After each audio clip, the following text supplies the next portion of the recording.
So today's meeting is going to be very interesting. It's about the parish of Dingwall, which is one of the market towns, a significant town in Ross-shire especially. And so we're going to look at some history of this particular part of the world in our session today. Before we start, I'd like to particularly thank Carol Williamson from Northern Ireland, who's done much of the research for this talk today.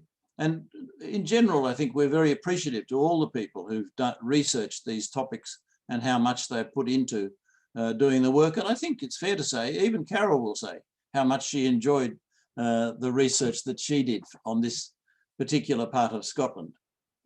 So let's move along here and look at the next slide. So the usual thing, we're going to be looking at the parish of Dingwall, and we try to emphasize everyday life. Look at what, you know, the life of ordinary people was in the 1790s. And we're going to use the old statistical account, which is a fantastic resource. We're going to use the FASTI, maps, other resources to come up with this information about what it was like living there in Dingwall, the market town, at this time, the late 1700s. First of all, let's just get an overview. This is a map from our clan resources, the clan documents here. This is, you know, you just look for a clan map, and you'll find this is one of the few maps that come up. Easter Ross, it would usually be said in this sort of period, not Eastern. And so you can see here that this parish we're looking at today is not a particularly large parish. You know, it's a relatively small area. And just by looking at the colours there, you can see that it doesn't rise much up into the mountains behind, whereas its neighbour we saw only a few meetings ago, Kilturn, goes right up to Mount Wivis. That's you know, one of the tallest mountains around. And so, you know, it's a relatively modest size there. I think 25 square kilometres is the size of it. It's on the Firth here, and the Firth is the main river feeding into the Firth is the Conan or Conan, as it's often called in those times. And generally this is like a shallow valley through here, so that the area where we find it is very productive and mostly covered in mostly crops there. The Firth itself is quite shallow in front of Dingwall, so not particularly suitable for large shipping. Yeah, you can see here the other parts that we're going to talk a bit about. Cromarty which is based out here. You know, we've seen these other Tain before. Tain is a market town, a borough like Dingwall, as we saw when we were there. Now, the statistical account is written by, you can see over here, the Reverend Daniel Rose. He was the son of the preceding minister. And you can see here he's describing the parish of Dingwall, situated in the west end of the Firth of Cromarty, lies in the presbytery of Dingwall, of which the town of that name is the seat, and in the synod of the county of Ross. And then it talks about the nearby parishes. Today it's thought, not what he says the name, but it's thought that the name Dingwall is derived from a Norse word meaning a place where people met to decide things, really, is the way of putting it. It's sometimes described as a parliament or a moot, or even sometimes courts meet there. We'll see that a bit more later. Perhaps the most important thing about this particular parish is that its location right here is a way, if you happen to be coming in a six-a-ring, to get yourself to a place where you can walk across to the other side of Scotland without much trouble. It's a strategic location, and we see that too by the number of fortified castles and the like are built in this area, just across this narrow valley in here. So that's it's sort of strategic importance. It becomes the administrative centre for the sheriffdom and so on of Ross in later years, and including all the way out to Lewis. So let's just think a little bit further about the situation. We've already said it's in the western end of the Firth. a great proportion of it is under cultivation. This is quite different to what we've seen in almost every other parish we've looked at, perhaps Tain accepted. You know, so many of them only have a very small percentage of the ground under cultivation because the rest of it's high mountains or rocky. Fertile soil, highly cultivated. None of the land is held in common. You know, that's really like we're seeing the more modern world emerging here in Dingwall compared to what you might have seen in other places where we still had quite a lot of common land at this time. The sea recedes quite a bit at low tide, and we'll see a picture of that later. There are 3 quarries, one of which is not being used at the moment. One of them is public, one of them is private, different types of stone, some of them very hard, some of them softer. There's some sulphurous springs, which they claim are nearly as good as the springs further up the Peffery at Strathpfeffer. Anyway, they'd like to say that. And he says the whole forms a beautiful interchange of hill and valley, wood and water, cornfields and meadows. That's quite poetic, isn't it, really? Here's an old map, not so old, not as old as our statistical account, but from the 1830s. You can see here the Firth coming down here as you might expect. You can see that the road to, let me just, I'll start again. So, you know, there's the Firth, and it's about 800 metres across. Up here, of course, is Mount Withers, Ben Withers up in the hinterland of Kilturn next door. And the Tulloch, you can see written in here in rather fainter letters, Tulloch. That's an important part of this story we're going to hear today, Tulloch. Millbank is another address that we'll hear about. And the road, you remember last time when we were looking at Loch Broom, it talked about how at that very time the statistical account was being written, the road and bridges mainly to Loch Broom from Dingwall, or to Dingwall from Loch Broom, was being built. And so here we have it, the road across to Loch Broom, right there on that map. Well, this is of course the 1830s, so the road would be there at that time, wouldn't it? But in the 1870s, it was quite new. And here's the Black Isle over here, of course, Ferntosh here. Which, you know, that's a quite interesting thing. If you're researching, sometimes you'll see that they're trying to insist that if you put Ferntosh, or even for that matter, Erkin and Logie Wester into your research, they'll try and force you to call it as being part of Nanshire, which is, you know, you can see there, it was true that that part of it was in fact historically part of Nan, disjoined as they call it. And you can see there the Strathpeffer, you see that? And the river's coming, there it is coming down from, I think there's no Strathpeffer place then. That's just the name of the valley. And then it comes out there at Dingwall, a little bit north of the High Street. And here's a modern map just to put it in perspective. We've got the Black Isle here, quite large. We've got these other parishes that we've looked at already, which is, you know, Olness we did last year. Kilturn we did a few sessions ago. Urry, Sandy did that not so long ago. And now we're looking at Dingwall here right next door, a market town. And as you can see here in this topographic map, the great area that we don't have the boundary marked there, but the great area of it is under cultivation. And there it is, the pretty extensive valley. Now this is moving in, closing in a bit onto the modern map of the town, but we'll see here the bits and pieces that we historic that we can see in our 1790s. Up here you've got the Tulloch Castle Hotel these days. Yeah, that's Tulloch, the one of the important places. Here you've got Brian McLennan's roofing business. No, that's that's another story. And then coming down here, you've got here the river. Now the river's coming down. You can see here, down here, and by today's time, we've got this channel here, which is, you know, an obvious feature. The river's been redirected from its old course, and a channel is built. Just stops here. It's rather muddy. This was a much more recent thing in our 1790s effort and didn't last terribly long once the railways arrived. And here you've got, of course, the railway track going off to Strathpeffer Way, not the town itself, and then up to the north. It's a railway junction.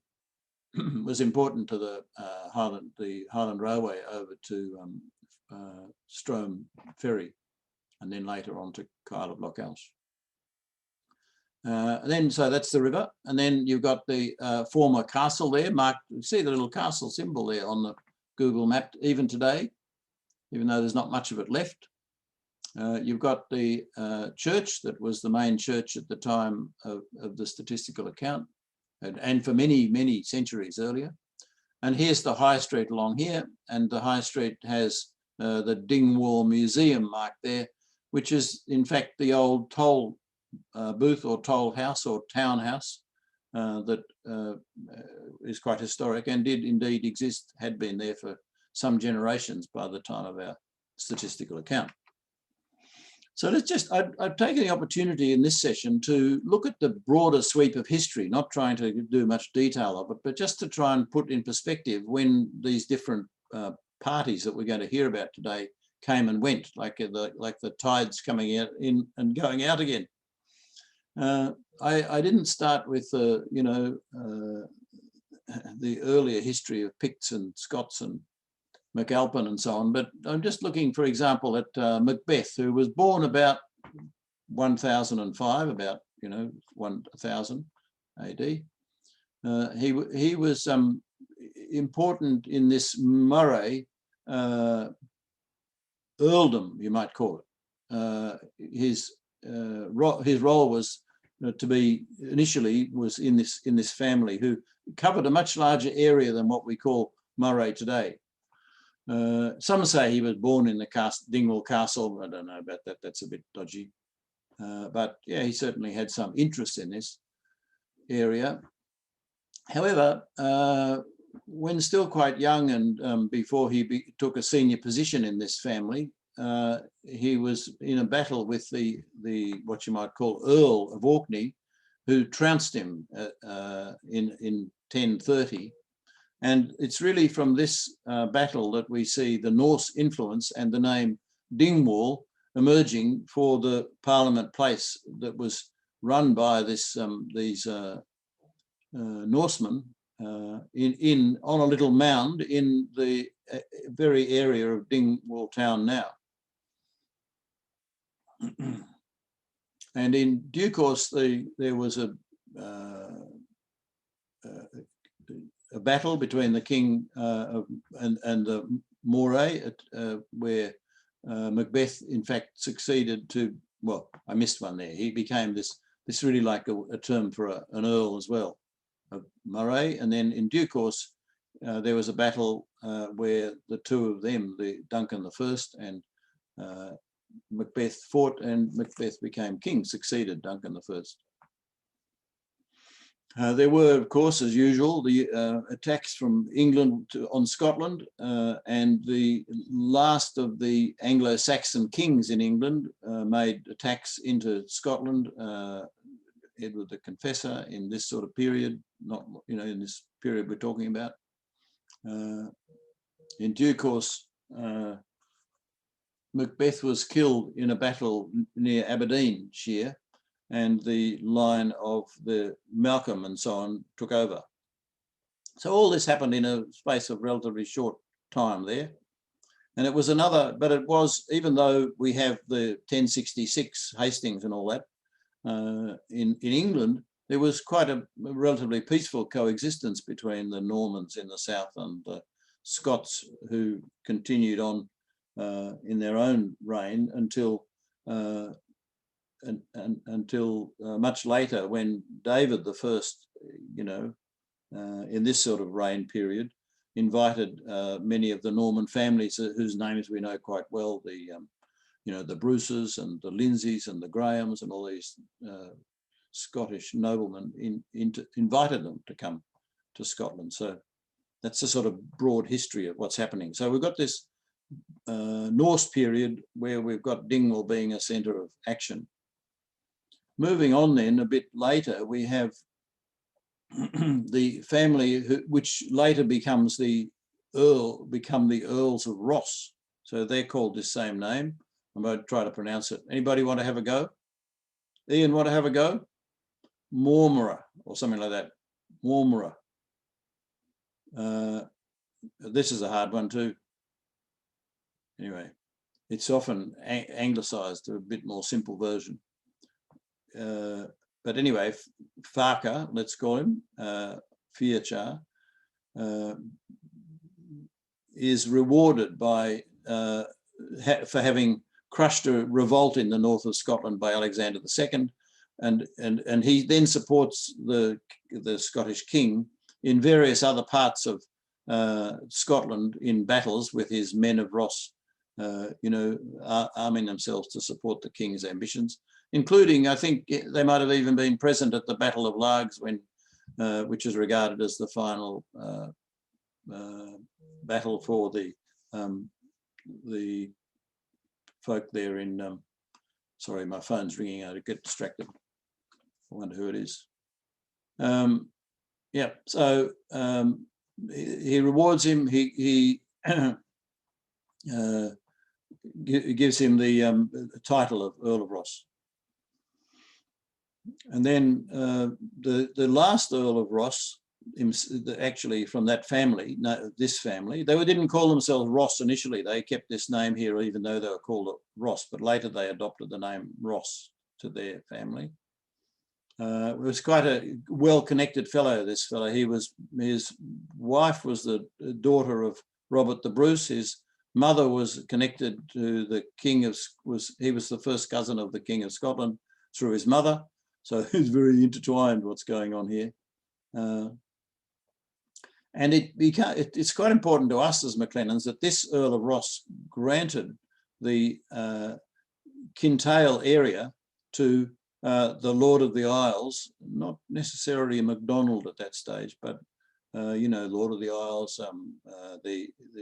who established their kingdoms at Islay and at Argyllshire.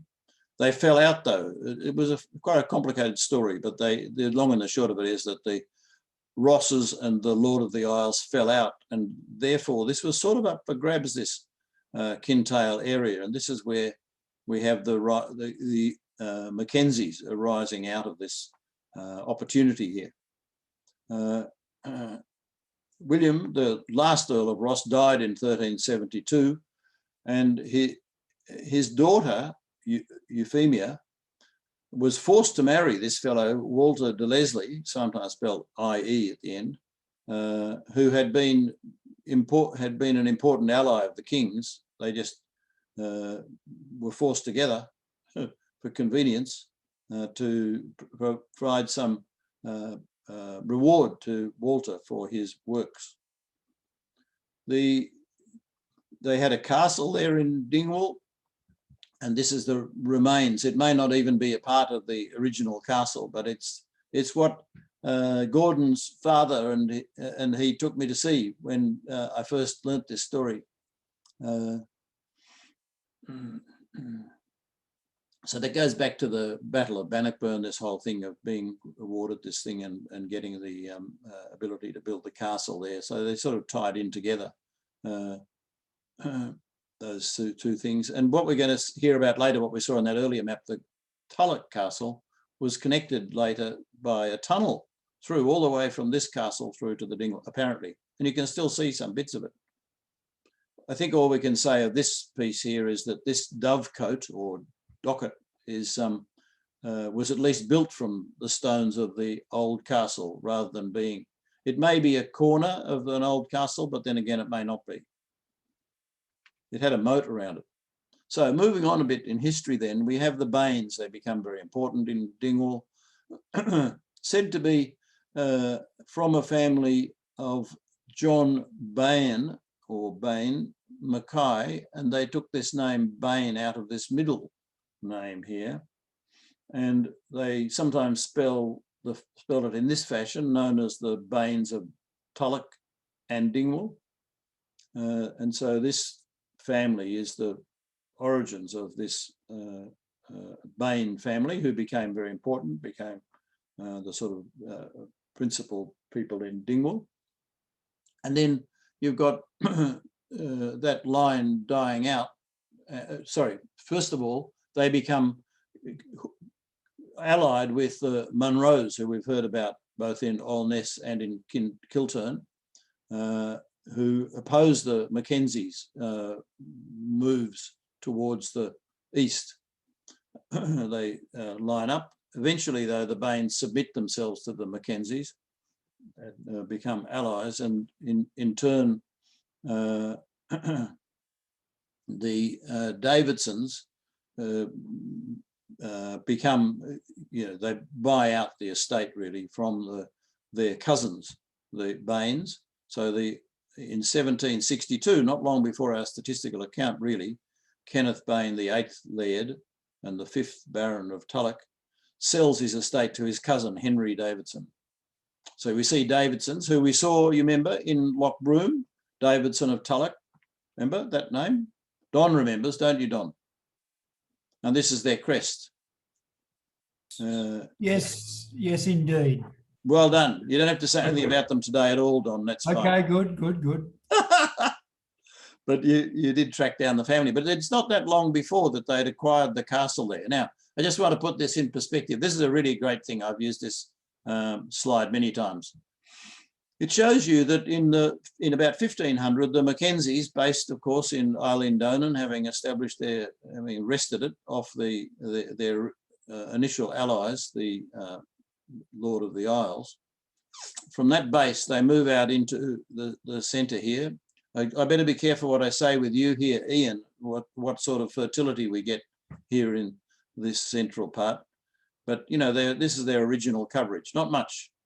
But not that long later, this is like about 500, this is like 1630s, you've got them having moved out to all these other parts here, Applecross, Gairloch, Loch Broom, Urry, Conton. Well, I guess that was in there probably.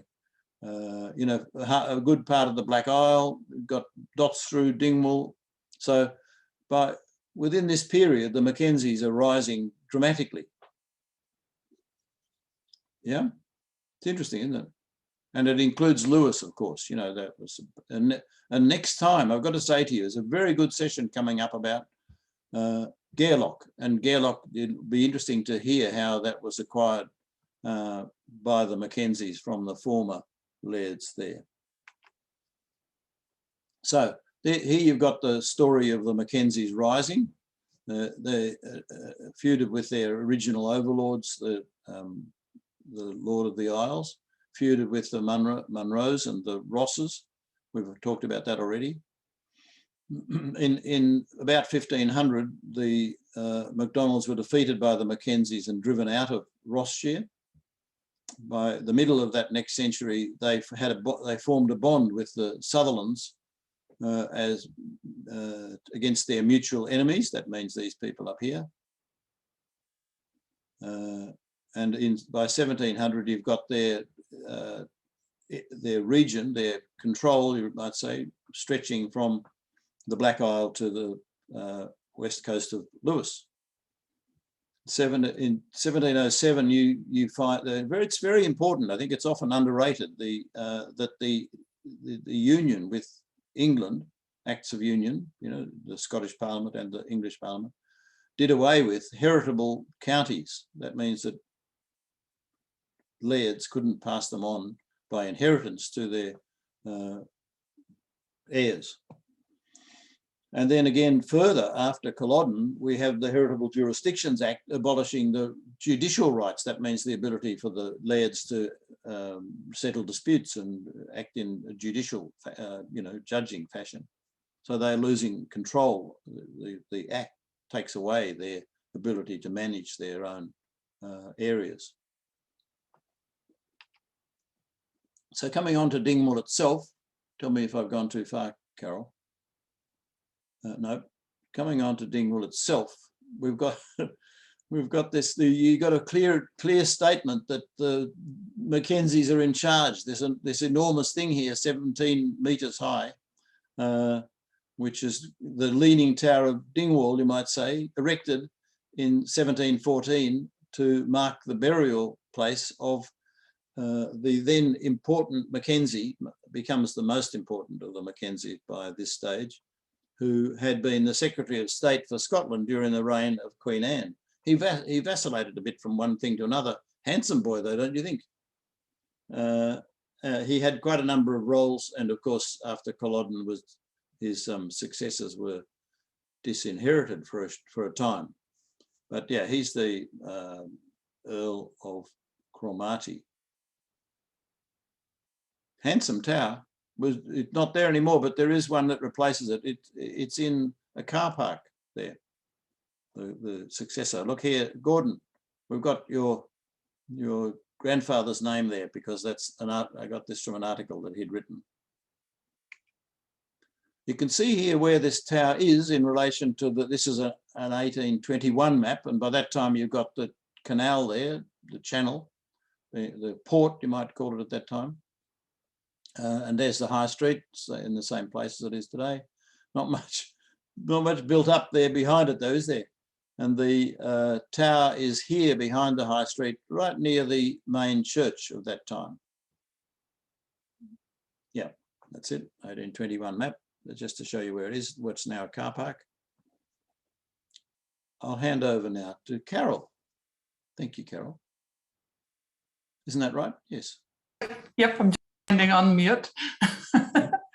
And you can keep me right if I miss anything out, but I'm going to start by throwing one particular date at you. In 1226, as you see, Dingwall became a royal borough, and the important thing with that, not only that they were given a charter to set up quite a complex civic council with mayors and bailies and aldermans and magistrates and treasurers and councillors, but it also meant that it gave them burgage, and it was basically the right to vote, to send 2 members to the House of Commons.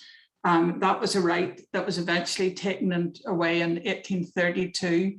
Basically because it had led to a lot of malpractice. Burgage, the right to vote was attached to the occupation of specific housing, which was called burgage tenements, and that could be freely bought and sold or leased short term. And the owner of those buildings was therefore a person of great influence, because they could convey the right to vote to somebody else, even just for the short term. And they could also check that the person they had put in the housing was voting the right way, because the vote of each person entitled to the franchise was a matter of public record. And so one rich person could essentially elect a member of parliament, and that's why those were called pocket boroughs. In 1707, the Act of Union had ended a parliament in Edinburgh, but Dingwall was still playing a part in sending a member to the United Kingdom Parliament. And Dingwall, it's lovely when you start researching family history, stuff starts to come out from under the stones. Dingwall Town Council became notorious for accepting bribes in return for its vote. And this money was all to the good for the town, because it funded the building of Dingwall's townhouse in 1730 and its first town clock on the central tower of the townhouse in 1774. And there was a lot of contention and feuding which went on between the Mackenzies and the Munros for Dingwall's parliamentary vote. So there was violent riots, and in 1740, the wife of a Mackenzie councillor was fatally shot when Munro troops opened fire along the street. The 1745 defeat of the Jacobites at Culloden brought an end to the clan visit. So here you see now a photo of the and market town, with the Tolbooth and townhouse, parts of which date from the 1730, the famous clock, and it's now a museum and includes the market cross. And Dingwall was an extremely important market town. And one of the things, we'll touch on it later on anyway, is one of the things was very important for droving as an endpoint for the drovers who roamed throughout Scotland around that period. Could we pass on to the next one here, Bruce? Thanks. So one of the things that's very striking is that the population had increased dramatically in a very short time, up 38% from 1750. So basically in 40 years, it gone up nearly 40%. 1 in 4 were under the age of 10. And really, I suppose, as you'd have expected, very few of the population, only 3%, were over the age of 70. The annual average of births was 38. And in the next two bullet points, you basically see, start to hear a bit more of, or infer a bit more about the local minister, because he was a great thinker and an analyzer of data. And so one of the things he points out, that he had remarked that after a year of great scarcity, the births had halved. And when there was a year of plenty, the births had almost doubled. And if we can go on to the next slide, please. So if we look at the occupations, it's, I suppose, basically what you would expect for a very fertile valley. 33 full-time farmers. Now, 60 mechanics, and we don't know mechanics of what, obviously, and 21 apprentices. We probably think that there are things like wheelwrights and yes, blacksmiths, carpenters, yeah, things like that.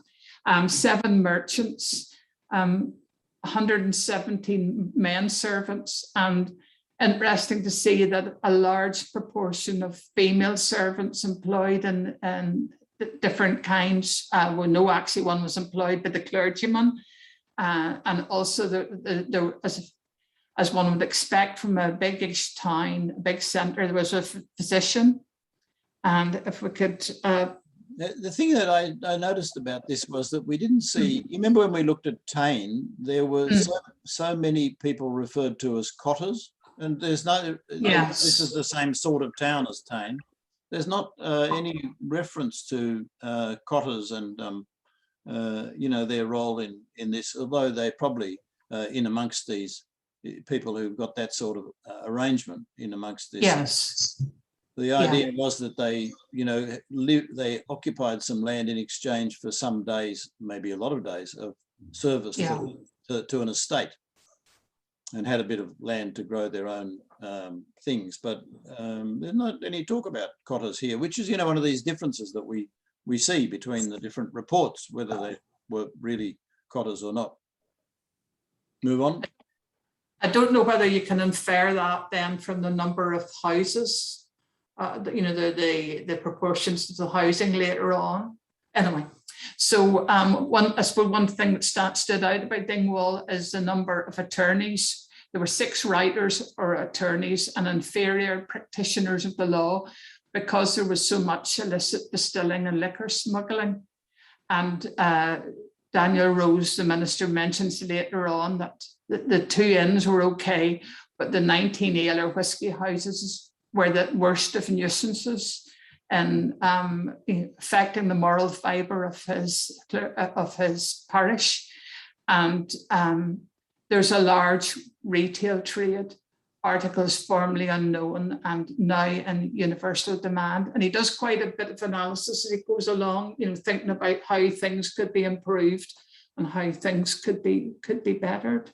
An interesting thing about this large retail trade idea that he talks about is how few, you know, I would have thought 7 is not very many merchants. You know, it's a bit surprising to me that he talks about a large retail trade when there's... Unless it's peripatetic, unless it's people moving in to sell and then going out again. And yeah, that's right, to come into market days. Yeah. And then tell us about your picture here. Carol, did you draw this? Oh yes, I spent hours engraving this. That's it. I thought it was nice because it caught a flavour of what would have been going on with stills and illicit distilling. Yeah. That's what this is. That's what this is, isn't it? This is the inspector. Very much. They reckon that they found the still and they're wrecking it. They're running from the excise man. I don't know if they were called excise men in Scotland, were they? Yep.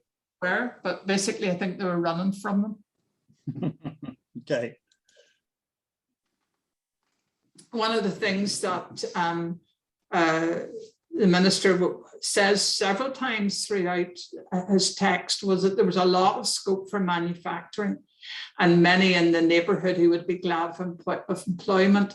And I think he saw that Dingwall was, without actually having the good routes in place, it was a good central location, a good trading location with lots of potential. But your modern sensibilities are kind of alerted, because then he says, no room for children to exert industry as there are no manufacturers. And yeah. That's of a time, isn't it? Yeah, sign of the times. We think by manufacturing he probably means weaving mills. It's probably the most likely. Yes. Yeah. Because undoubtedly the children would have been involved. You know, the cottar's children and the farmers' children would be involved to some degree, but maybe not generating actual income. So the produce, as Bruce said earlier, it's very fertile, you know, I suppose it may be kind of a bit of an alluvial plain. So 500 acres of oats, 200 acres of barley, mainly sold to those distillers. I don't know whether that's legally or illegally. 50 acres of peas and 10 acres of wheat, and 100 acres for hay, and quite a lot of 200 acres of pasturage. You see later on, there's quite a lot of cows.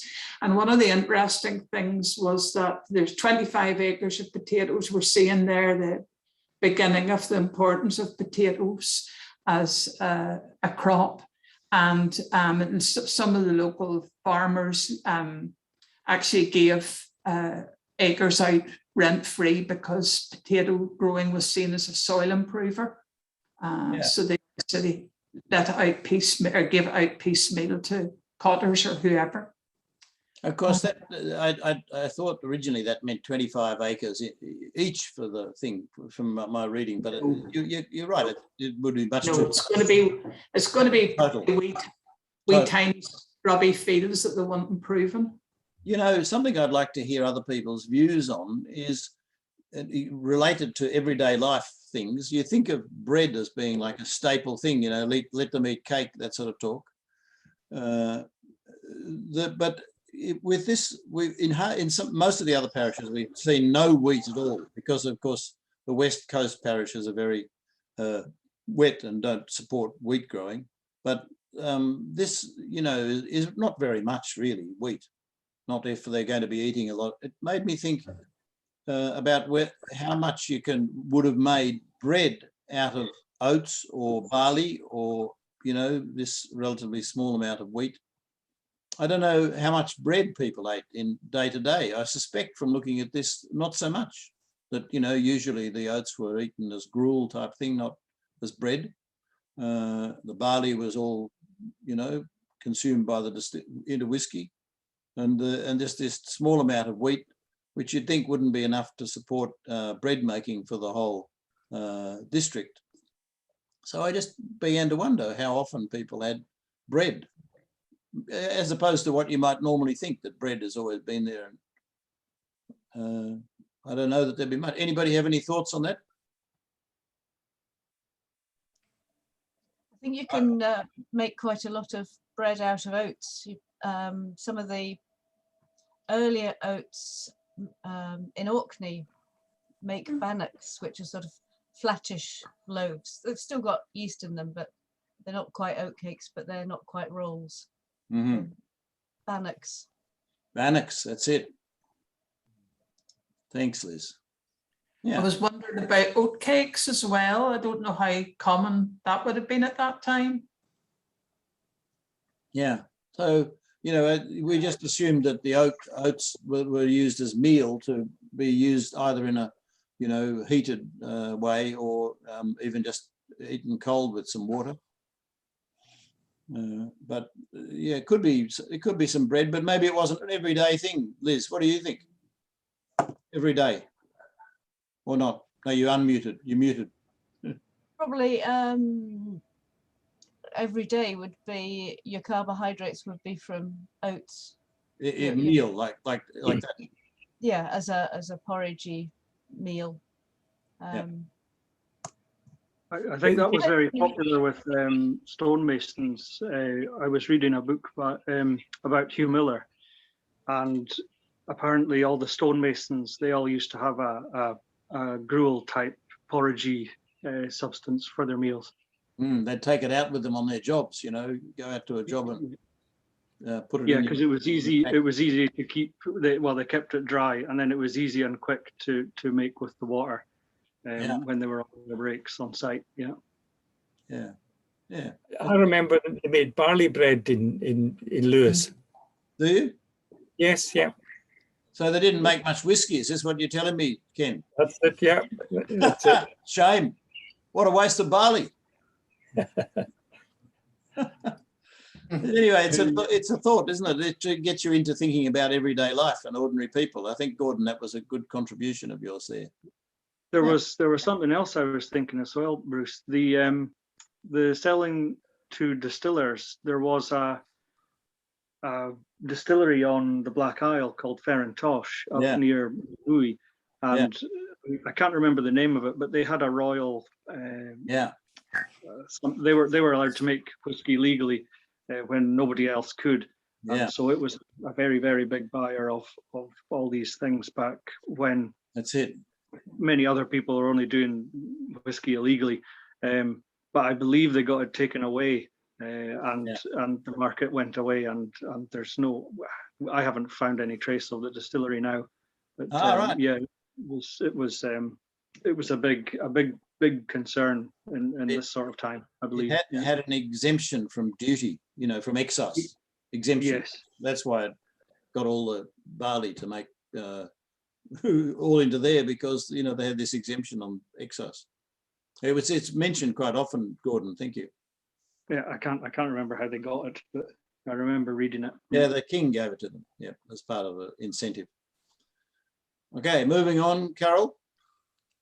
Okay, next slide, please then. So looking at the produce and what was available, 900 acres of mixed woodlands, providing shelter and some pasture. And flax production was left to the housewife and not on any large scale, and it was for their own use. There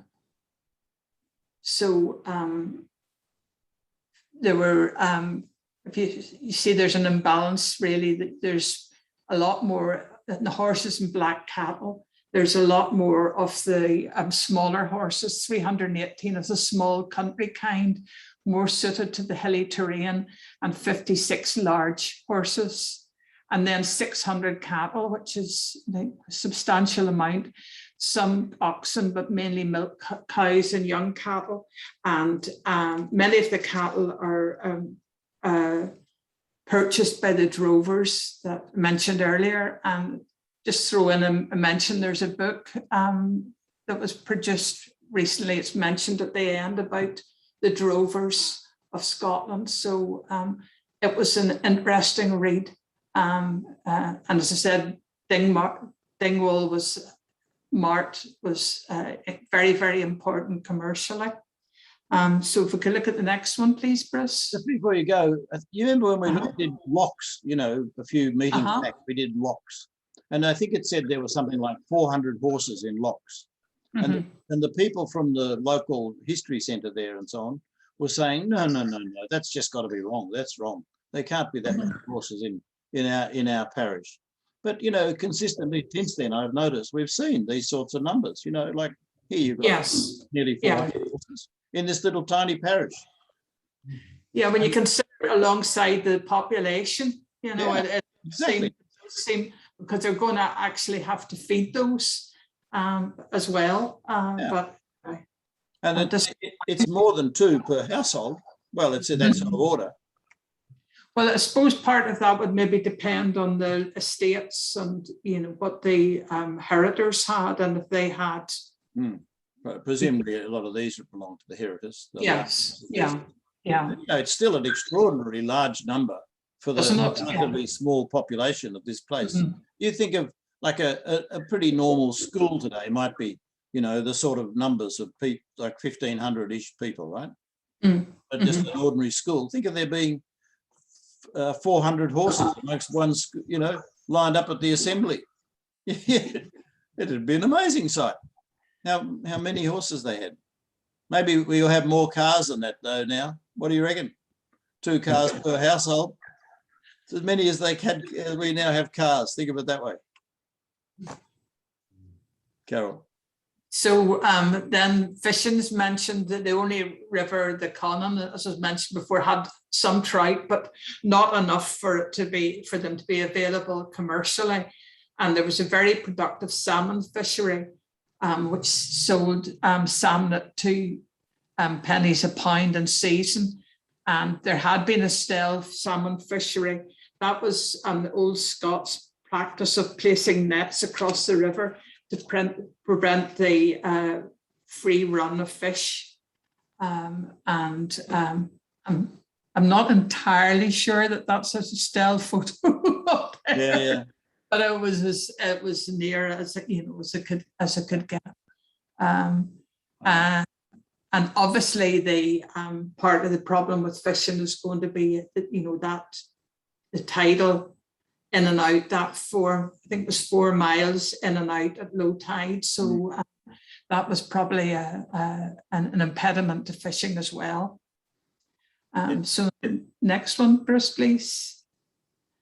And here again, the Reverend Daniel Rose, I really got to like him when I was doing this because he was interested in everything. And he remarked on the high numbers of hare and red deer, then plenty of obviously game birds, partridge and grouse and black game and plovers and waterfowl. And then he mentions the migratory barnacle geese and the woodcock and lapwing, cuckoo, fieldfare, red-winged swallow, mountain fish and waxwing. And that photograph up there is actually, it's referred to in the text as the Bohemian chatterer. But when I looked it up, it's Bohemian waxwing. So there you have a picture of that. And it did actually make me start to wonder about who was allowed to eat what. And I wasn't sure how things were at that stage. I don't know if anybody would know that or if you would know that, Bruce, because obviously that's a lot of protein. Yeah. And game is often, you know, reserved by for the Laird. Yes. Yeah. And permissions given or not. Yes. Yes. Yeah.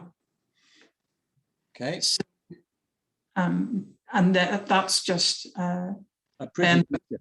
Is that a pretty, well, yeah, essentially a pretty picture.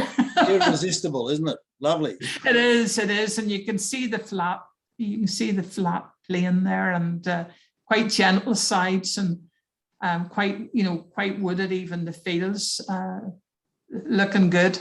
Looking across from the Black Isle. Yes, yeah. Gordon, do you want to tell us about this here?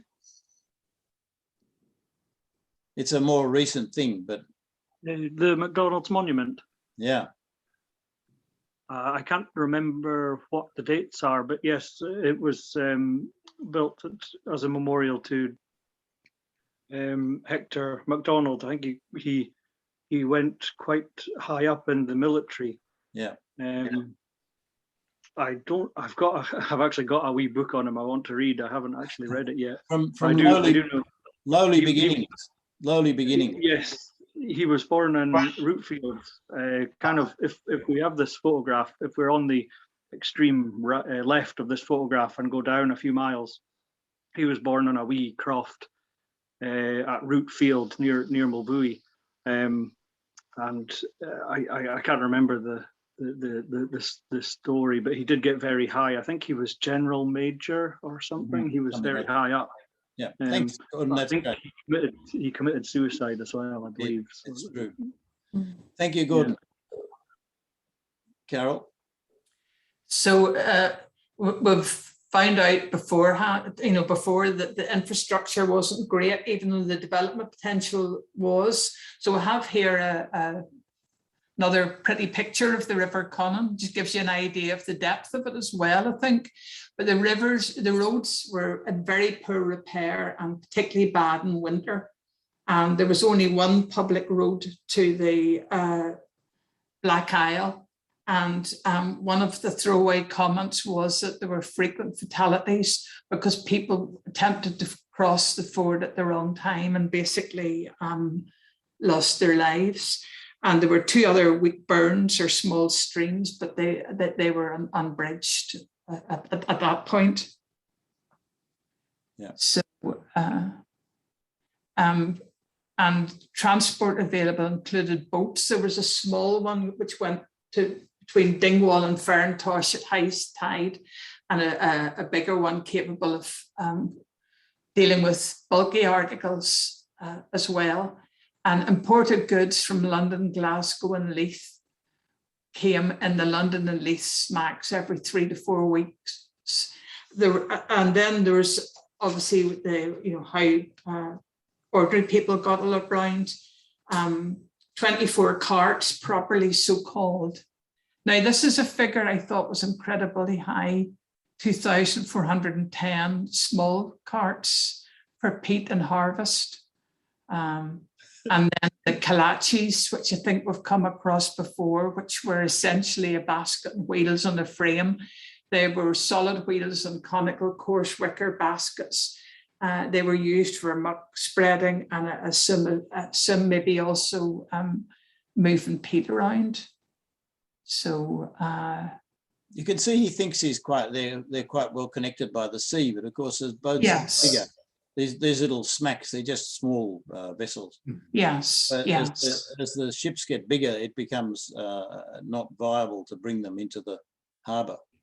Yes, yeah. And it's obviously a tidal trade as well. Yeah. Is that, yep. That's over to you, Bruce. Okay, let's talk about the church then and what the people had to go to in the way of a church. The first thing to know is that almost everybody was adhering to the established church at this time, apart from some remaining Episcopals who about 10 families, we'll see that a bit later. This building that we see here on this slide is the church we still see there today, the one that Gordon and his father took me to many years ago. We went there to see a McLennan headstone, and my wife, who's here in the photo, this might be you, Gordon, here, this silhouette, half a person here. Did you recognize any bit of it? That's Prue there with the old knees. And hands in the pockets. Maybe it is me. This is the St. Clement's Church, and it has a famous churchyard with many very old stones, because the church that was here in the 1790s was really, really old. Like the church that existed on that site, or very close to this footprint, was there from long before Dingwall became a borough, even like before 1200. Medieval, it's described as. Gordon's grandfather describes it as being, very old. There's a little bit in the front, an aisle, this is called, that dates back earlier. This building was being built, though. The statistical account talks about how the Heritors are proposing to replace the church, which is now nearly a ruin, he says, in the 1790s. And indeed, the plans were drawn up in 1799, and it was built from 1800 through to 1803. So this church dates back to that time. funny thing, one of the funny things about it is we're looking at this from the direction of the high street and the town itself, right? But the front of the church actually doesn't face the town as you would normally expect to happen with any church. It faces in the other direction because, of course, the Tulloch family, you know, the Davidson of Tulloch, were owned 3/4, as Gordon's grandfather says, owned 3/4 of the parish, and so they were funding the building of this new church, and he approved it to face his castle, do you mind, not to face the high street.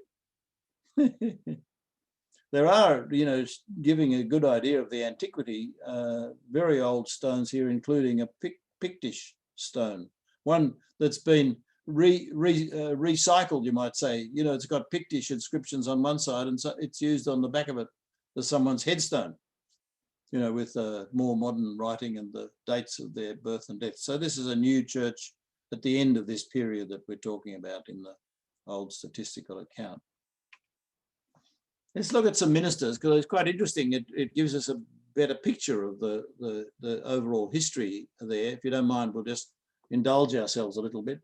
One of the ministers was presented by James VI. In this fellow was admitted about 1591. So this is James VI of Scotland before he becomes James I of England. And then he's nominated, you see, Tolly, that's a district up a bit further up the Firth. He gets appointed a bit later to go and straighten out Inverness. That's what that means, isn't it? When they say he's appointed to act in the presbytery of Inverness because of their weakness, it tells you that they're trying to bring them into line. And another minister, quite a bit later, like, a bit later, was in the time of, you know, this is now we're talking about the great controversy started in James VI's time, carried on particularly by Charles I, in an attempt to bring Scotland into the same church system as in England, give or take. You know, there were some variations in that, but the Scottish Book of Common Prayer by William Laird was to be introduced. And this minister in Dingwall was one of the few who introduced the book into the Episcopalian book into the congregation at Dingwall.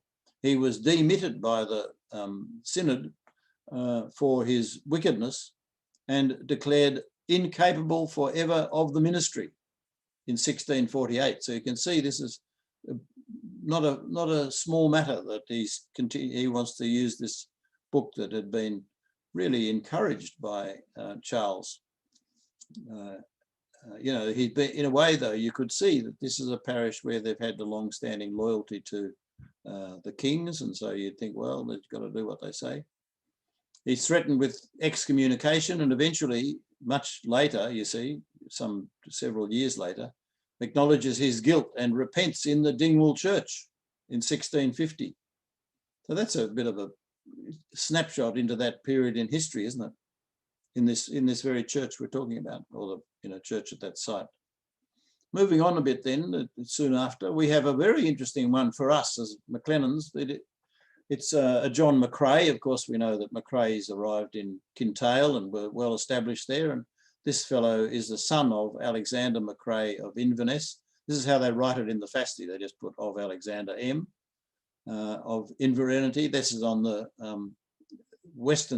eastern side of Kintail Parish, not far from the famous cemetery there in the old churchyard.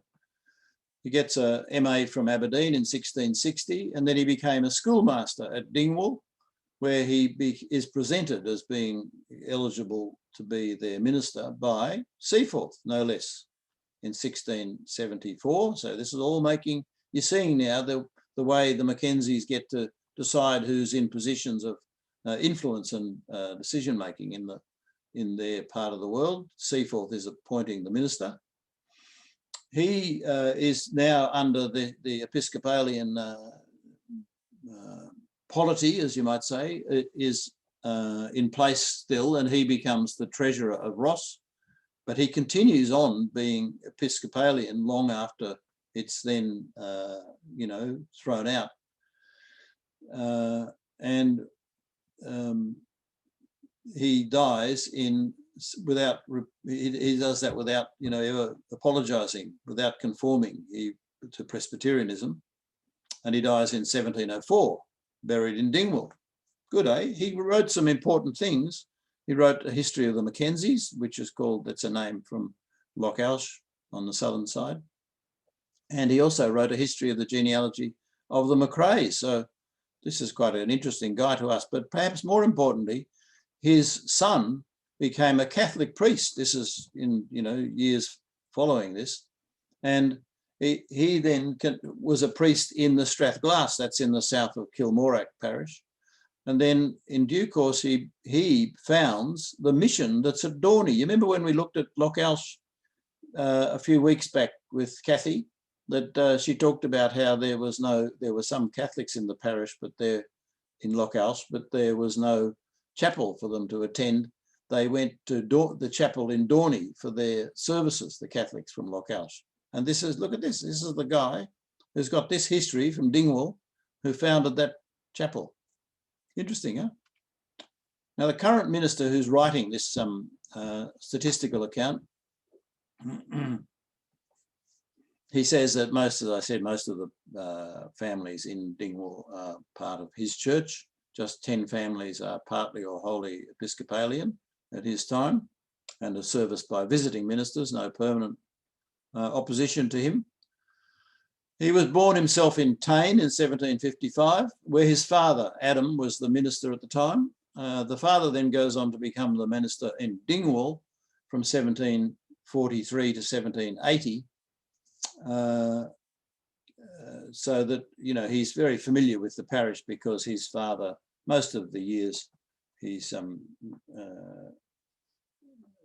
know, he's growing up. It looks like, oh, that must be his, no, that's his years in Dingwall. Anyway, you know, he's born in Tain, and then he knows Dingwall Parish well as a boy. His mother is also the child of the Manse, the daughter of Daniel Beaton from Ross-shire on the Black Isle. He's educated at Marcel College in Aberdeen and gets an MA in 1771. He's presented by George III, famous for the American Revolution, 1780.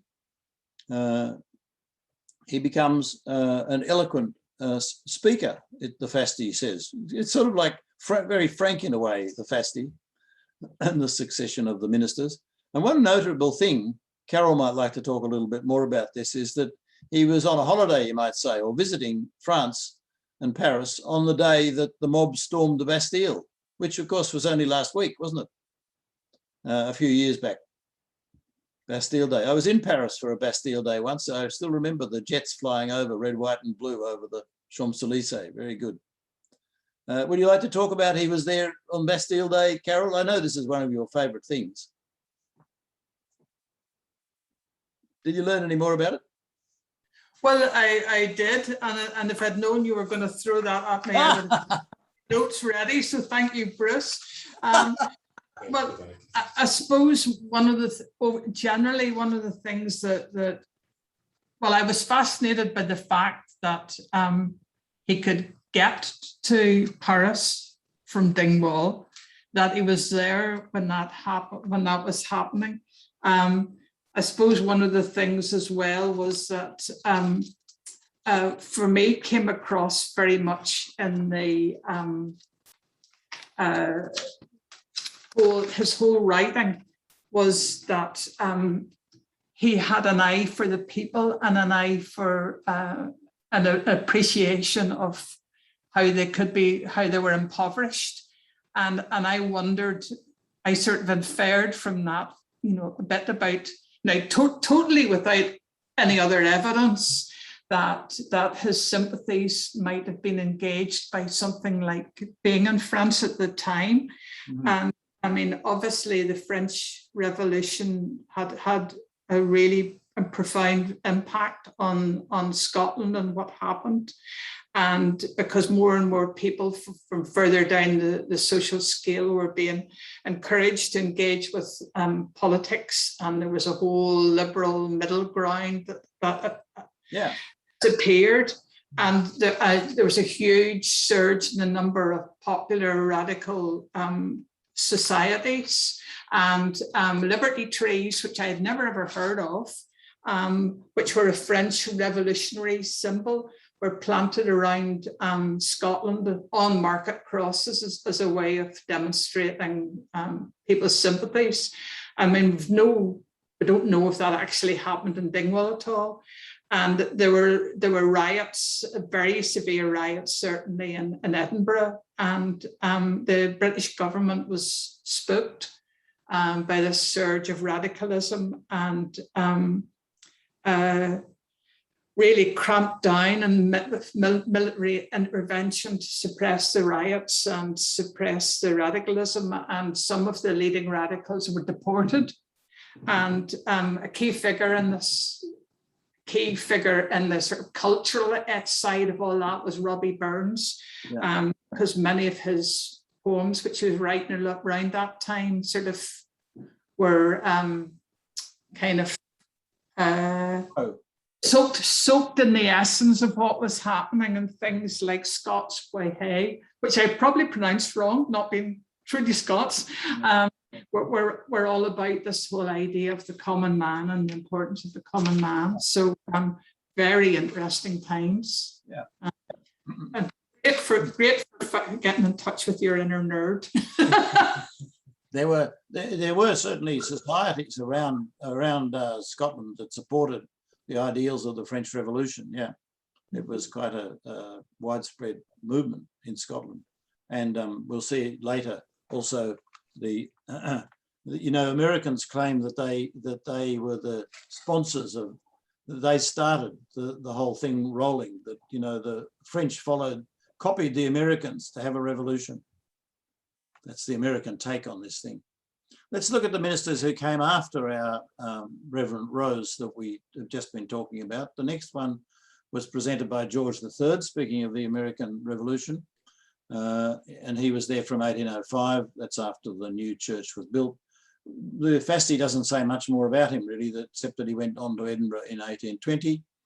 The next minister was Hector Bethune. Now, we've seen his father in Olness. He wrote the old statistical account of Olness that we looked at last year. So you've got Angus's son here being Hector. In fact, he did a MA at King's College, that famous institution in Aberdeen. And he was licensed in the parish of Dingwall in 1802 before the new church was opened. So that was a historic thing that he was there engaged in that before the church was rebuilt. Presumably it was half built at that time. That would be an interesting thought, wouldn't it? Because they say that the materials from the old church were used to build the new church. So maybe it was in the outdoors. His mother, his wife was the daughter of a famous Millbank. We saw that on the earlier map there, who in turn is the son of the Gairloch line of Mackenzie's. So there you got a connection across to Gairloch from here, Millbank, just between the church and Tulloch is Millbank. So that's pretty handy, really, for the whole setup there. And he was presented by George IV in 1820. He died in 1848.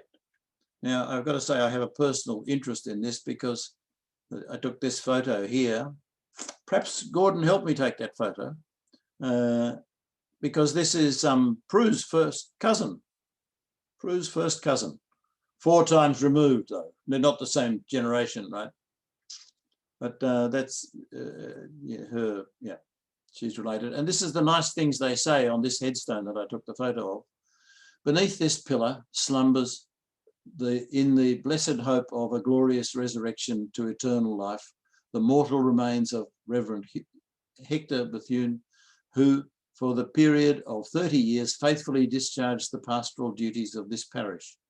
He was born in 1782, ordained in 1802, died in 1848.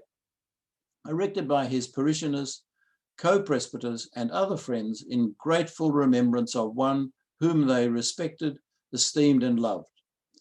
The memory of the just is blessed. That's quite a nice thing to say, isn't it, about your minister? Now, would you say that Beaton or Bethune? How would you say it either way or both? Only ever Beaton, that name? Well, I know my father-in-law's middle name was Bethune, as he called it. They were from Fife, so they called it Bethune. Yeah. What about Beaton? That's the same name. It's an identical name. They're interchangeable. It's the same name, yeah. Yeah. And you know, so there you go. Nobody wants to call it. What about you, Ken? Beaton or Bethune or Bethune? Bethune. Ken doesn't have a view on it. I didn't know it was Beaton. It was the same name. Well, there you go. They're originally a Skye family. They were doctors to the Lairds on Skye. There you go. Beaton is spelled B-E-A-T-O-N. Yeah, I know, but it's the same name. Yeah, yeah. My mother-in-law used to tell me often. You got to obey your mother-in-law, Hamish. You know that. That's a rule of being a son-in-law.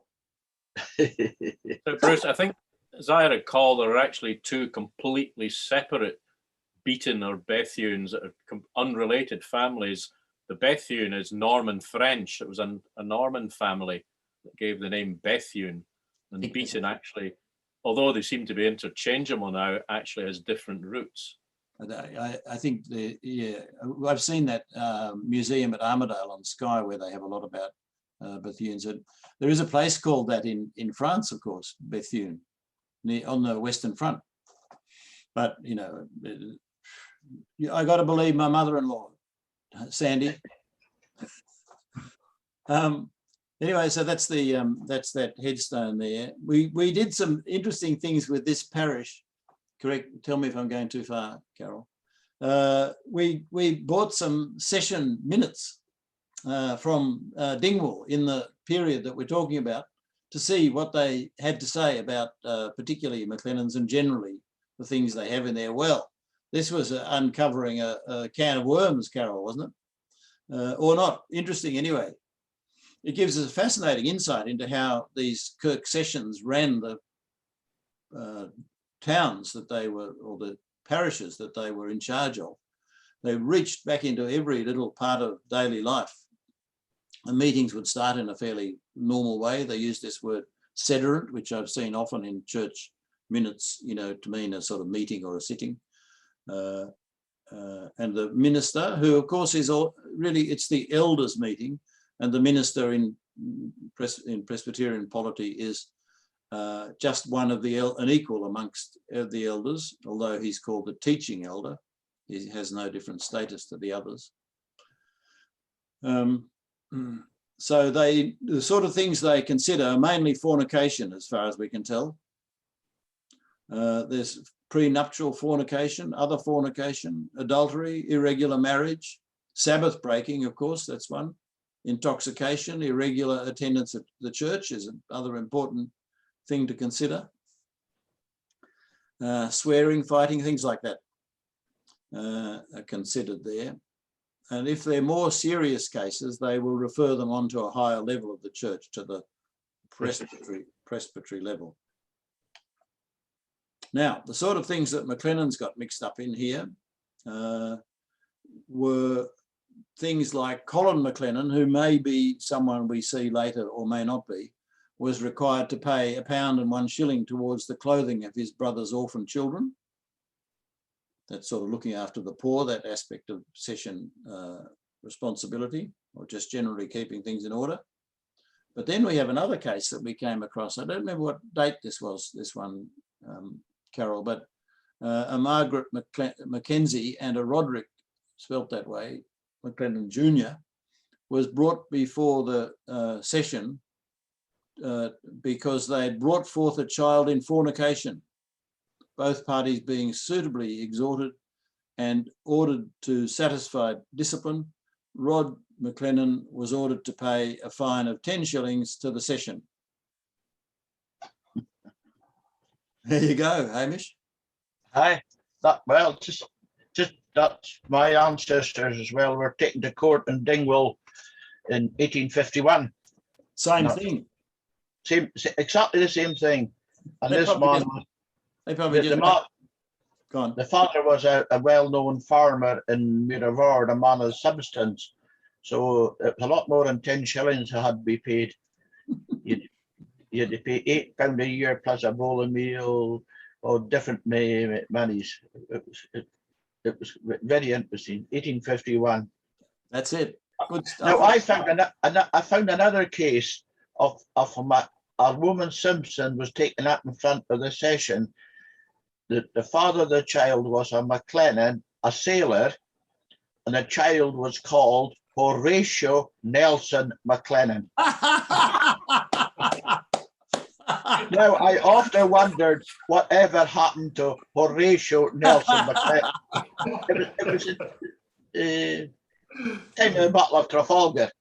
Surely destined for success. And Name like the father was a Simpson, a sailor, and possibly he sailed under Nelson. Maybe. And I've got it written down somewhere, but I thought that was a good one. Very good. A lot of this poor law sort of stuff, like we saw there with Colin looking after the things, declined a bit once the Poor Law Act came in 1845. That's that sort of date. But here we're talking about the session having responsibility for some of these cases. Of course, they also got involved in poor law stuff as well. This is over to you now, Carol. Okay, thanks. So the only school that there was at that time was the parochial one, which had the number of scholars varied between 60 and 80. So comparatively few of the younger people then were not sent to school and taught to read and write, which is possibly a bit different from some of the other areas we'd looked at. And the schoolmaster, his assiduity is unwearied. I thought that was a wonderful comment. Has a salary of £16 from the town and parish, and he also earned £3.10 and as a session clerk, and school fees of £24. And he was also said to have a very good house with a garden in town. And Gaelic was still the language of the common people and used for public worship, but most people locally understood and spoke English. Which is different, isn't it, to most of Very, every other parish we've talked about. Yeah, so there seems to be quite a high level of education, and I wonder too if the English speaking has any link to the amount of trade coming in and out, where they need to, because there is a bit of a commercial centre. It's a small area though, isn't it? So it is. It's much easier to get kids to come to school because they don't have as far to travel, and yes, and they don't have a factory to work in, so they're free to do. Might as well go to school. Yeah. Yes. So if we can go to the next one then, please. So smallpox epidemics recur every 6 to 8 years. And the minister mentions that the outbreak of 1791 had been particularly severe and opened the eyes of the lower classes to the advantages of inoculation, against which their prejudices had been as violent as they were general. So same old, and that's a kind of a picture of Edward Jenner. He obviously was involved in inoculation. And how, from the point of view of housing, 239 inhabited houses, and the minister said later that houses were in demand and there was no house that wasn't occupied. So that's our total for the area, with an average of just under 6 inhabitants per dwelling. And unusual, I'm not sure that we've seen it before, about 40 of them are 2-storey, which obviously is going to be a much more substantial than the normal black houses we'll be used to seeing. and that these were let at £7 to £16 per annum, and no empty dwellings at all, and day labourers and servants pay 15 shillings to 21 shillings for their accommodation, which and it was obviously a substantial part of their actual wages. I think that's a year, isn't it? Oh yes, sorry, per year, yes, yes. And so 58 people on the parish are receiving assistance from the parish, and much bigger preponderance of those were female, 50 females and 8 males. And that included people who couldn't earn enough to keep going, who were on a subsistence wage. And one of the things the minister commented that nobody was admitted onto the poor roll or given occasional assistance unless acknowledging the session to have a claim on the effects they may chance to leave to the full extent of sums they received. So obviously you weren't getting away with dying with money. And then interestingly, a bit about local prisoners. In 1790, just a couple of years before this was written, 18 people were confined in the jail. 11 were imprisoned for debt, 5 for petty theft, and 1 for horse and sheep stealing. He spells jail that way, doesn't he? The what we would think of as the American way. Yes, yes. And I suppose one of the things I found fascinating is there's one woman from a distant area of the country has been held awaiting transportation since autumn 1789. And I did try and find out who she was, but I haven't managed that yet. I've just been interested to know what she was being transported for, because I don't think we've come across transportation before, and I don't know if anybody else knows much about what you got transported for at that era. Anyway, bet you do, Bruce? Not much. Not much? Yeah. No, I mean, not. We know they got transported for not much. Yes, yes. No McLennans, because they were always I don't know. good living ish. And there have been no murder within the last 40 years. And no banishment. So you're talking a reasonably law-abiding area. Yeah. And if we move on to the cost of living one then, the price of food had doubled in the past 30 years. And from what the minister wrote, this was not just common to this area, but as you know, what had happened generally in that area of Scotland. And he said that this reflects a general prosperity, but it's hard for those whose livings are stationary.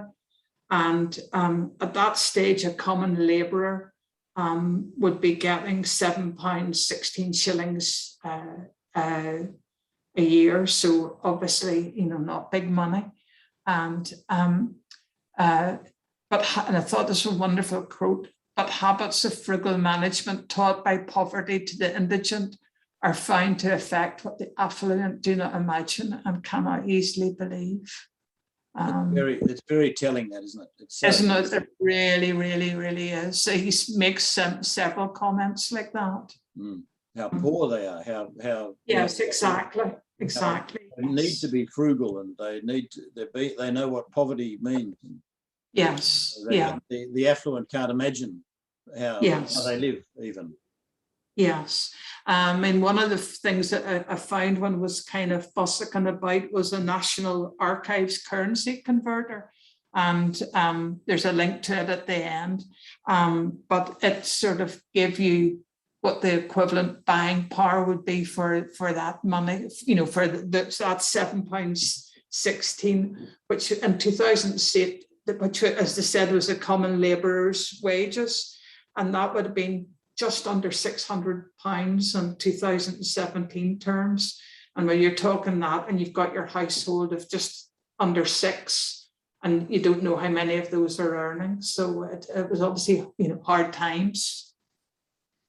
So moving on to the next one there, Bruce. And He was not, again, he was the minister, was not unsympathetic. I think he gave the people a much better press than a lot of the other ministers we've come across, because he was saying the lower order is not remarkable for any degree of hospitality. But that was basically because they were poor. But they would be willing to share what they had, but they didn't have much. Despite what he had said earlier about the ale houses, which he obviously thought were pernicious. He said they were sober and industrious, decent in their behaviour and submissive to the laws. And here's the rider, total want is a thing little known, but between that and any approach to luxury, the distance is very great. And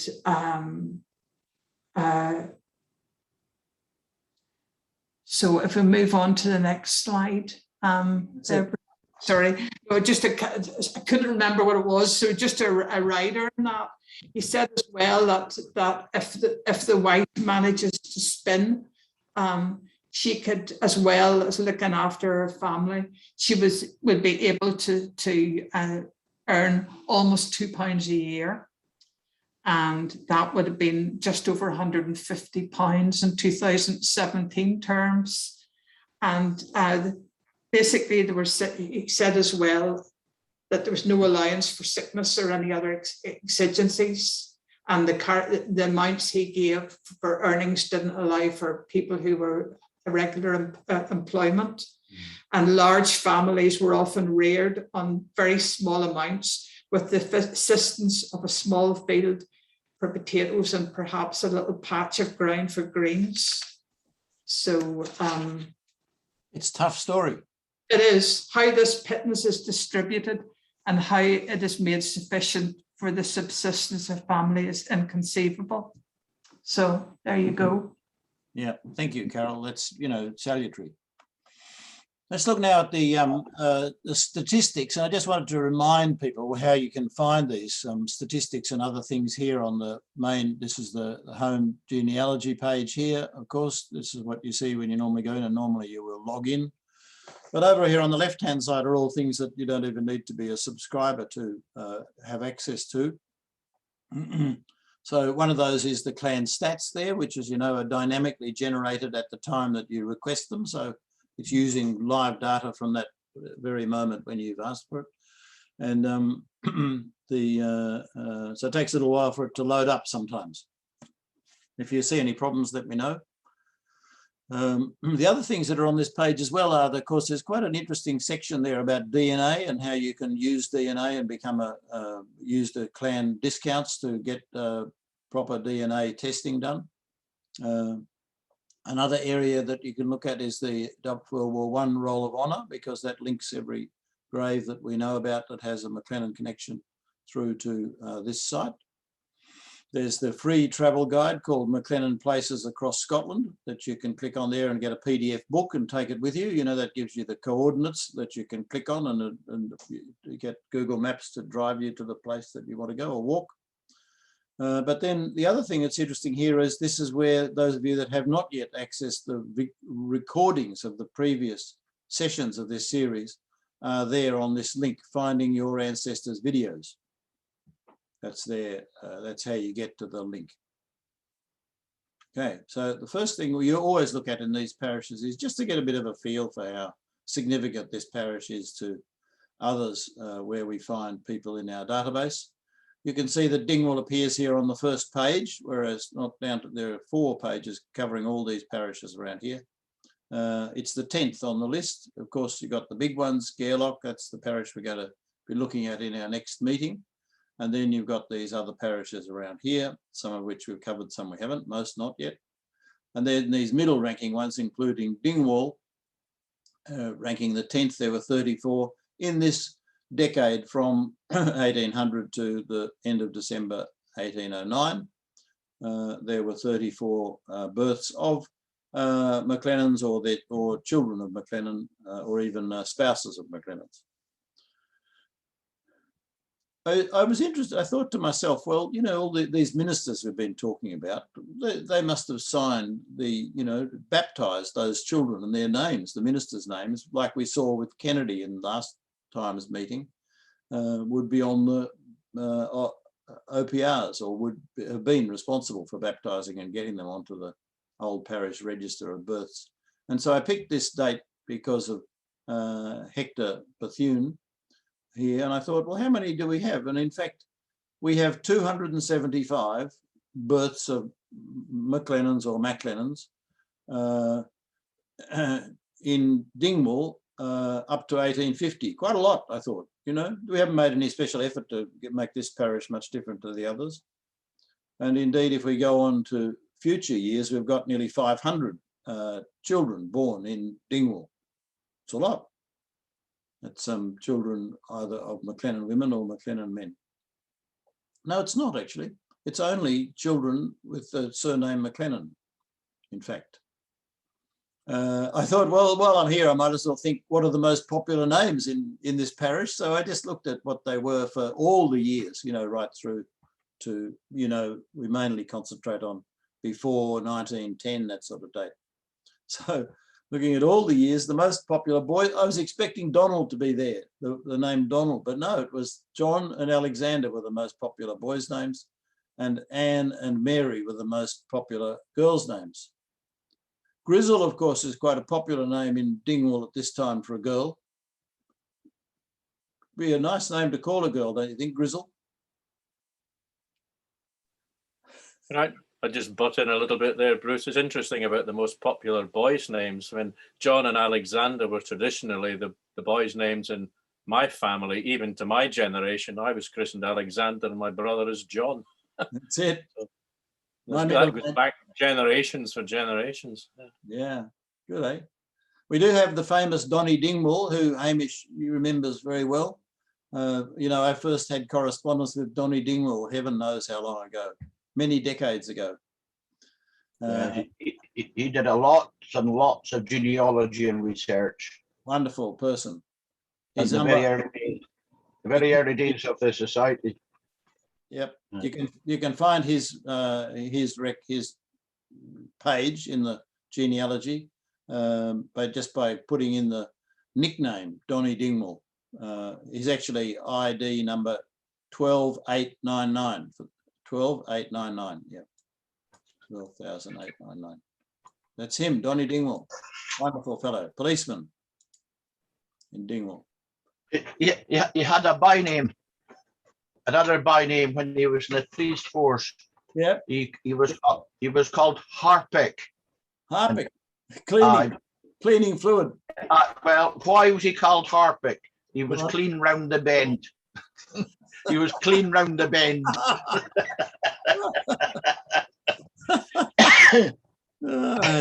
You got the stories.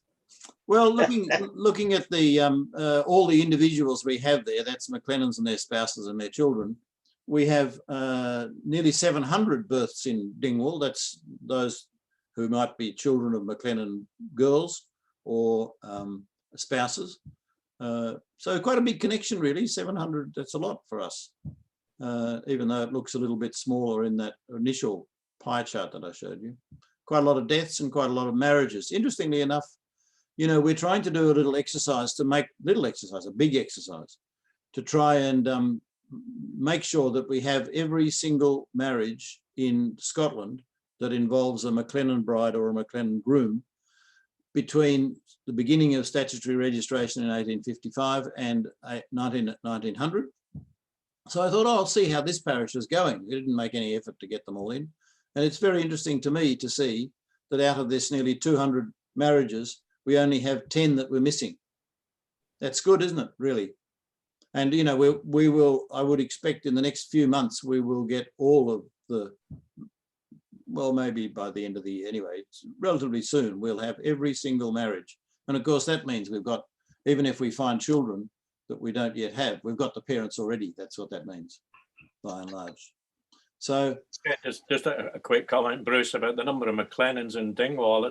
I'm not surprised. You know that map of the old Dingwall you showed earlier on? You Yeah. can see the householders' names were listed beside each house. Yeah. I've seen a map like that before on the wall of a bed and breakfast in Edinburgh. The landlady was from Dingwall, and I was astonished at how many McLennans were named on the map of Old Dingwall. Yeah, Clearly good. a stronghold.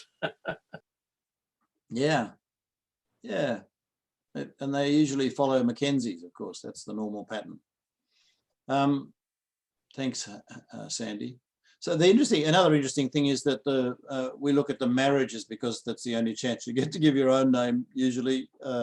Not when you're born or when you die, you don't write your own name down. And interestingly, just a bit very similar to the parishes overall, the spelling of McLennan is with the single C in our database, 72%, and with the MAC, 28%. It's almost exactly the same as all the parishes, which is 71%.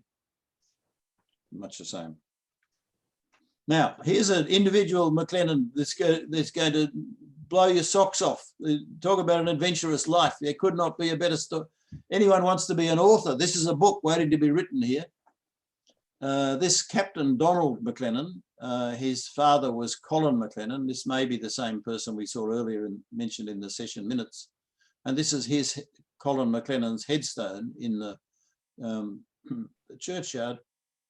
You can see here he died in 1819, aged 82 years. So he's well and truly a senior person during the time we're talking about in the town. And his wife is Isabella Kemp. There she is. She dies in 1823, aged 83. Erected by Donald McLennan, filial, yeah.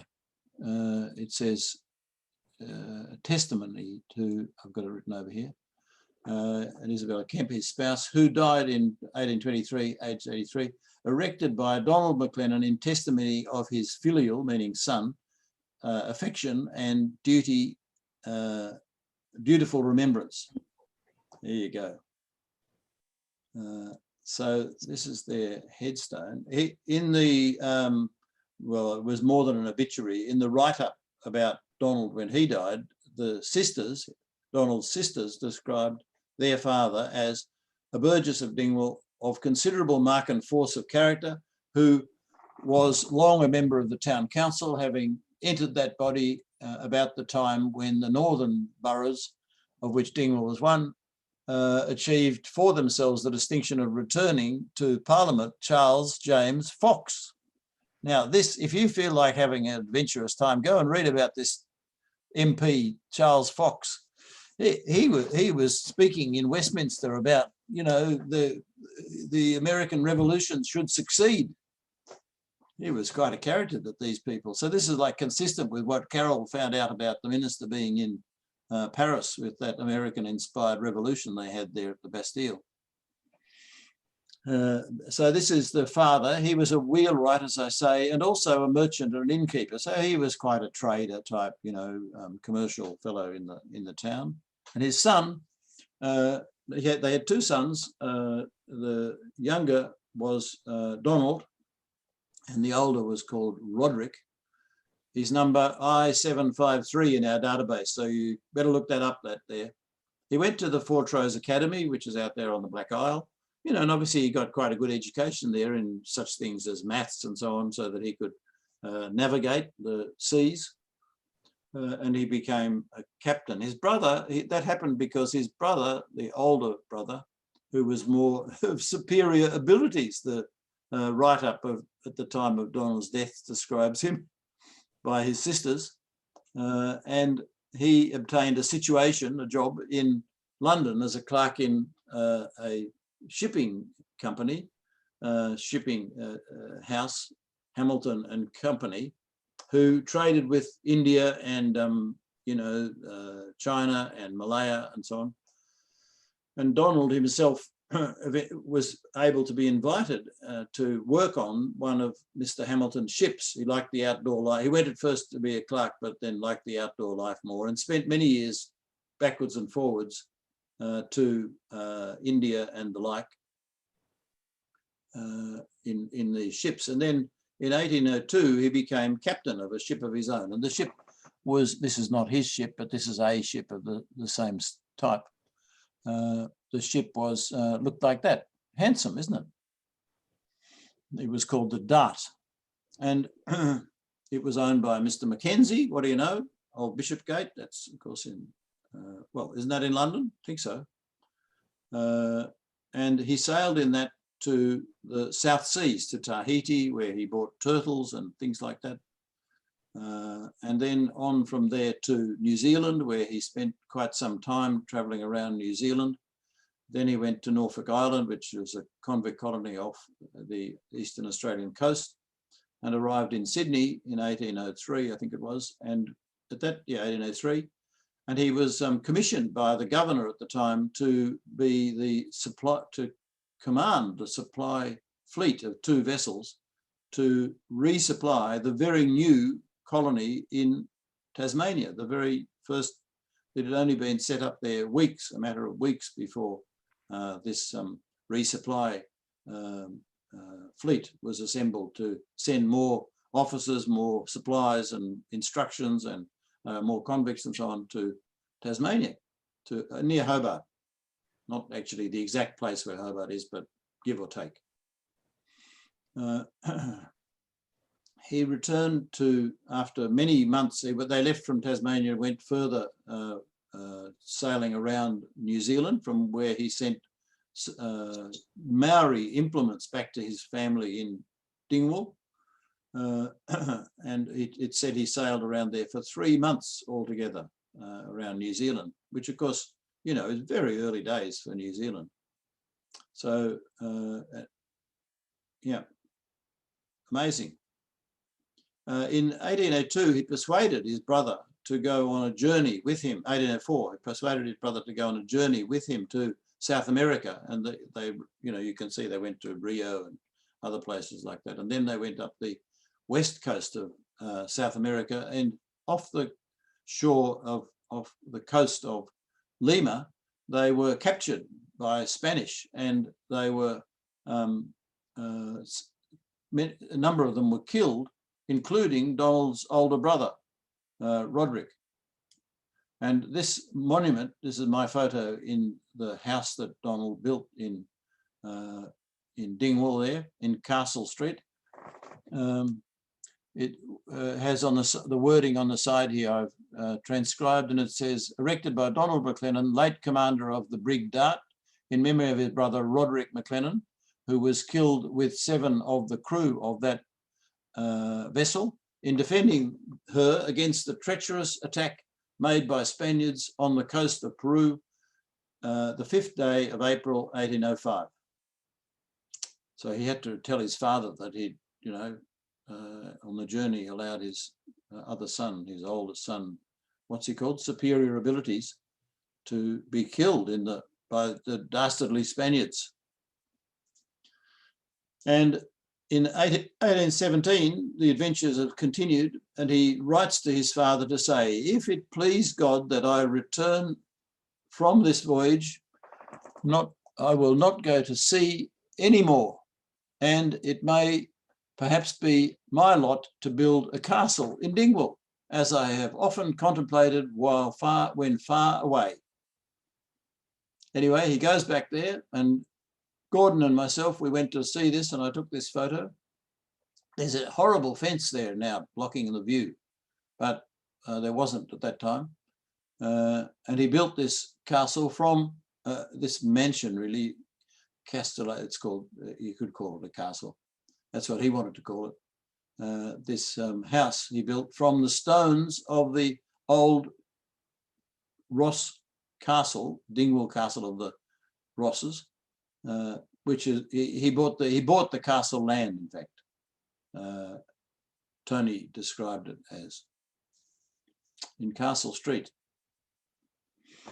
and there he just spent the rest of his years making observations with his telescopes and other things, and indulging in his love of science. There you go. There's the story of what happened to the Dingwall Castle. Now, moving on then to look at just one curiosity. This is a stone, a Pictish stone that was discovered. You can see it's got a Christian cross on it only a couple of years ago. And it's believed to have been carved 100 years ago. Wow. Pretty amazing. It said that it was discovered in a church area, but it's not, you know, publicly announced anyway, which church area that was, whether it was the one that we saw earlier or not. I think that's to protect any people from going in there with bulldozers and trying to find more. It's now on, this is in curation here, of course, in this photo, but it's now on display in the Dingwall Museum. So next time you're in Dingwall, you can pop in and check it out. Now, it's time to turn on your microphones and get to our usual session of talking about the advantages and disadvantages of this particular part of the world. If I could have someone give me some thoughts about what are the advantages and disadvantages of Dingwall. Gordon. With regards to trade or living there? Yeah, as a place. My girlfriend stays down in Perth, and the main disadvantage I can see of Dingwall and Inverness is that there's not a dual carriageway going to it. I think it's getting held back by infrastructure at the moment. No, I mean, we mean in the 1790s. So what are the advantages? It's quite central, isn't it? Like it's got a lot of interconnections. It has the road now to Ullapool in this time. It has the roads going up to. That was one of the things I was thinking about during the presentation. Yes, back when we were using the drove roads and things, it was very advantageous because, like, where that photograph was taken from, if you go up to McDonald's monument there that we were speaking about, you can see the clear route off to the west and from the north as well. Yeah, right. Down. So I think that's one of the main reasons it developed as the Mark town, and then also moving from further on from that, it was very near the lowest bridging point as well, and that took a lot of people. All of the people who came down from the north, they had to cross the river at Dingwall. So and has the a good crossroads. The status of a market town too. That's another, you know, important opportunity for earning some income through selling things in the market. There, Kate, did you want to say something? I was just thinking about the rich agricultural land as an advantage. And I think that river's probably a disadvantage. They seem to have trouble crossing it. Drowning. Mm-hmm. Yeah, I think the first, the tidals in the first can be very shallow. I would imagine that it'd be quite dangerous how to cross up at Conan Bridge. Well, they could have crossed there. I don't know when the bridges at Conan were built. It was not till all those things were done in the sort of frenzy of bridge building and the like in Telford's time, you know, 18. Yeah, that's right. Yeah, 1820. After this, on the railway. Yeah. Well, the railway came later. Yeah. So what would be the roads made of at that time, 1790s? If there was a road that went, say, over to Ullapool, or at that Ullapool was just being developed, what would it be? How would they make that? Now, Don, you should have come to the session about Loch Broom. I'm joking. Remember when we talked about it there, we discovered that the main thing they talked about was the difficulty and expense. They talked about £4,500 being spent to make the road, and much of it had gone into making the bridges along the way. So that I don't think the surface is very good. It's generally gets boggy in winter and that sort of thing. It's just soil really. But the big thing that the road did was to allow coaches to go across, well, burns really, like small streams and boggy areas and the like, you know. That's my takeaway from the Loch Broom meeting where we talked about that road that was at that time being built. And we know it was being built in the 1790s, but we know that for a time then it was in very bad repair, like in the early 1800s, that road needed to be revived again. And I would imagine the surfaces would be just gravel Yeah. and such like, and then as the winters would have big effects, there's the storms and the rain and that. The maintenance of that, the roads would be very difficult, I would have thought. Because you couldn't make gravel very easily in those days, Hamish, you wouldn't have thought? No, that's right. Yeah, yeah. And it'd be unlikely to be paved with Roman style stones. No. So what about the main street of Dingwall? Paved. Would that be paved, would it? Yeah, I should have mentioned that when I talked about it's one of the things that was on the slide where we had the townhouse, that it had been paved only 2 or 3 years before the tower was put on the, only before the statistical account. I worked in the architects department of Ross and Cromarty, and I remember one of the architects, he was doing a project on somewhere on the main street in Dingwall, and when they were excavating, they found the drains to be timbered. They were made of timber. The actual drains they were made of timber. It just shows you. Yeah. I mean, the level of Dingwall is practically tidal there. I know the Ross County football ground, it's a very high water table level. So they would have had quite a problem in Dingwall of drainage itself. And that wee bit you showed earlier, it was like a canal. Yeah. To take some barges up. Yeah, it was a harbour. Up towards the Peffrey to this. That's it. It was built for ships, but it was a problem because of the mud coming down. It continued. It filled up with mud and had to be continually cleaned out, so that even and at low tide it had only clearance of small amount. I think, I'm not sure whether it was 2 fathoms or 2 meters or something like that. I think 2 meters, not enough. And so once the railways came, it fell into disuse and is now no longer really of any harbour type significance. But that was another thing that kept Dingwall in one way, because at the junction of the railway, you had the railway going north, and then you had the railway going to Kyle. Yeah, that's much more recent, though, of course, the Kyle Railway. That was much more.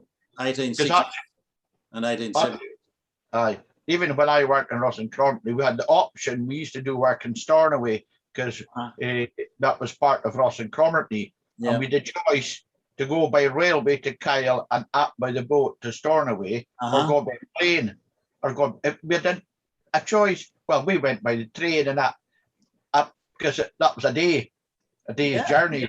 So it could be very pleasant, but the minutes can be very wild as well. That's what all kept Dingwall maybe in one way, being the railway, the centre of Ross and Cromarty as well. Yeah, railway junction. And there were a lot of people in the parish, and this relatively better education levels there. The minister thinks that it was an advantage to have good communication with the foreign markets, which today we wouldn't think was so good. No, they didn't even have Zoom meetings in those days, 1790. I must remember even Strathpeffer didn't exist. Yeah, exactly. That's interesting, isn't it? That was built around the spa. Yeah, so exactly. It was very much a county town. Yeah, that would be the word for it, a county town. Yeah. Okay, let's just quickly look at a couple of other things. We've already talked about that, how the bridges were built over the Conan and the Bewley this is like Telford. I know the Bewley Bridge, there's the Lovett Bridge is a Telford related operation. And he also built this harbour and canal there, the thing that we talked about, 1820 is the date. There's this fellow who's quite one of the local heroes, Thomas Simpson. He's a Dingwall boy who was an Arctic explorer for the Hudson Bay Company. And he came from Dingwall and went on Arctic exploring to find the gaps in Franklin's expedition.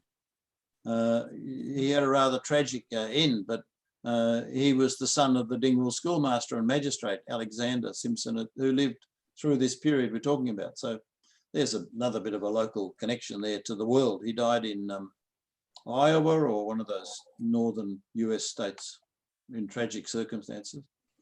This is Carol's reading list. Would you like to talk about this, Carol? I know this is not one officially for you. Oh, no problem. No, it was just when I was looking for up things. These are some of the things that I found. The excavations that proved that Dingwall had the Viking connections.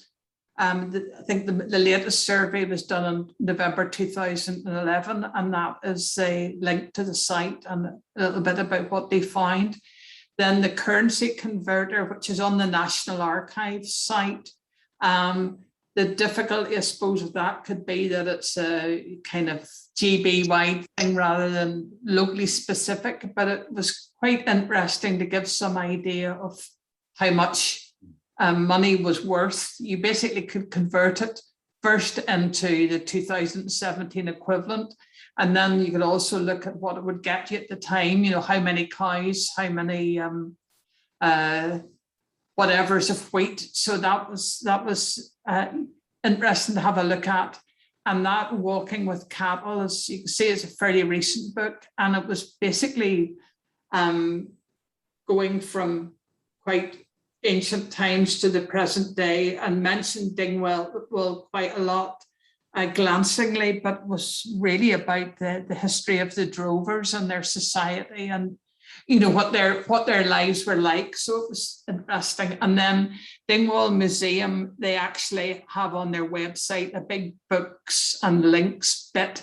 Some of them are leaflets that they actually sell, and some of them are books you couldn't afford to get secondhand because they're way expensive, but it is just useful bits of further reading.